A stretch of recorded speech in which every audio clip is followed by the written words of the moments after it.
Բարյոր բոլորին։ Շատ հզոր արգումենտ է թվում, որ իբր շատ մարդիկ տեսել են, թե ինչպես է Հիսուսը հարություն առնում եւ Պողոսը իր գրվածքներում ուղված կոնոթացիների նույնիսկ նշում է 500 մարդկանց մասին եւ եկեք հասկանանք այս հարություն առնելը իրողություն է, թե ուղղակի ինչ-որ մի այլ երևույթ, որը չեն հասկացել։ Սա այսպեր գալիքն է, միացեք գալիքին եւ մենք սկսում ենք։ Հարության գործընթացը նկարագրված է բոլոր 4 ավետարաններում, սակայն երբ ուսումնասիրողները ուսումնասիրել են հենց օրիգինալ ավետարանները գրված հունարեն լեզվով, ապա նկատել են, որ Մարկոսի օրիգինալով չի հանդիպում հարություն առնելու գործընթացի մասին նկարագրությունը։ Եվ նաև այդ նկարագրությունը հանդիպում է միայն 2 ավետարանիչների մոտ։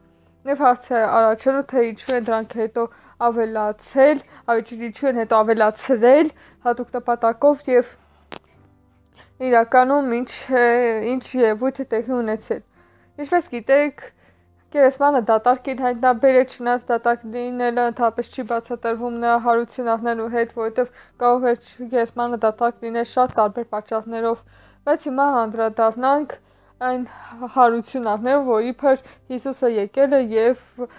մի քանի հոգու, ավելի ճիշտ ընդամենը 3 հոգու առաջ, որպես տեսիլք հայտնվել է։ Ինչու եմ ասում որպես տեսիլք, որովհետև դա այո իրականում տեսիլք էր, ոչ թե իրողություն։ Ինչու էր տեսիլք։ Ընդհանրապես, երբ որ շատ մոտիկ մարդը շատ ծանր ձևով մահապատժի են ենթարկում կամ ունենում են շատ ծանր կորուստ մոտիկ մարդու մահանալու տարիքը կարելի ասել այդպես մոտիկ չէր, անսպասելի էր նման մահը եւ այլն, նրա հարազատների կամ մոտիկ մարդկանց մոտ, ովքեր նա հետ շատ էին շփվում, կարող է առաջանալ հոգեպաթոլոգիկ այսպիսի մի վիճակ, որ նման մարդը կարող է մահացածը անընդհատ կարող է գալ տեսիլքի նման երևալ ու դա տևում է մի որոշակի ժամանակահատված։ Քանի որ հաշվի առնելով այն երևույթը, որ Հիսուսի խաչեցի շատ դաժան տեսարաններ եւ այլն, շատ նորմալ է, որ որոշների մոտ այն հոգեբանորեն շատ ուժեղ ազդեցություն ունեցի եւ գլխուղեղի աշխատանքի վրա միարկարգացել է եւ 3 մարդկանց մոտ, օրինակ Մագդա Նեղացու մոտ, ով ինչպես գիտեք Հիսուսի ամենամոտիկ ընկերուհին էր, նրա մոտ է առաջացել այդ տեսիլք զգալու զգացողությունը, մի 2 աշակերտի մոտ է այդ զգացողությունը առաջացել եւ դրանք տեղի ունեցել այլ վայրերում, մեկի մոտ է տեղի ունեցել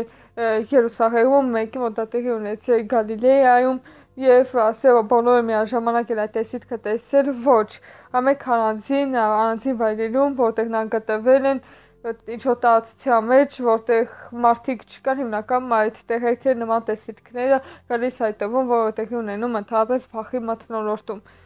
Ու նման տեսիլքները տեսնելուց հետո այդ մարդիկ եկել են պատմել են մյուսներն հավատացել են, որ նման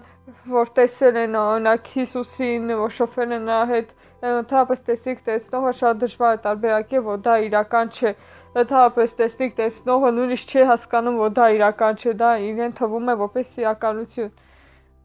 Դրա համար իմ շատ պատմությունները, որ իբր ալմովորակայինները եկան հանդիպեցիք, դա իրականում տեսիլքներ են եղել եւ իրական նման երևույթ չի եղել։ Սա է դրա նման մի երևույթ է, որ ուղղակի տեսիլքը ընկալել են որպես իրողություն։ Ու քանի որ տվյալ ժամանակաշրջանում չկար գիտական, այսպես ասած, հզոր միտք, որ կարող է բացատրել այդ հոգեբանական երևույթը,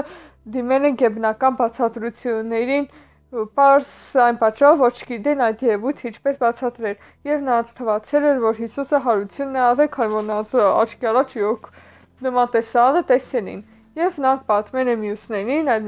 մյուսներին եւ այս առասպելական միֆը տարածվել է ամբողջ տվյալ տարածաշրջանով մեկ եւ որոշները սկսել են այդ առասպելը, որ տարածվում է ժողովրդի մեջ, օգտագործել իրենց քաղաքական նպատակներով։ Ընդհանրապես այդ ժամանակաշրջանում կրոնական միտքը հենց քաղաքական նպատակներով եւ սկսում էին օգտագործել։ Բայց իրականում 5 մարդու մասի խոսելը դա անիմաստ է, այդ 5 մարդիկ ուղղակի այդ 3 հոգի պատմվածի հիման վրա են այդ վկայությունները տալիս, նրանք իրականում դա չեն տեսել, ուղղակի այն էմոցիաներով, որոնք լսել են այդ պատմությունը, նրանց թվացել է, թե այդ պատմությունը չի կարող ուղղակի սխալ լինել եւ նրանք արդեն որպես վկա են հանդես գալիս, բայց այդ 5 հոգին ուղղակի չափազանցված է եւ դա ուղղակի արված է քարոզ իրականացնելու նպատակով։ Իրականում այդ տեսիլ հալյուցինացիա կոչվածը տեղի ունեցել է ընդամենը 3 մարդու մոտ, այն մոտիկների, որոնք պատմել են մնացածին այս իրողությունը ու չեն գտել դրա գիտական բացատրությունը։ Հիմա դրա գիտական բացատրությունը կա, դա ուղղակի տեսիլ քանման երևույթ է տեղի ունեցել եւ այդ երևույթները շատ մարդկանց մոտ է տեղի ունենում, նույնիսկ առողջ մարդկանց մոտ նման երևույթներ տեղի ունենում ծանր կորստից հետո։ Ցույց տվեք այս վիդեոն ձեր ընկերներին, լայք դրեք, միացեք ալիքին, լավ մնացեք։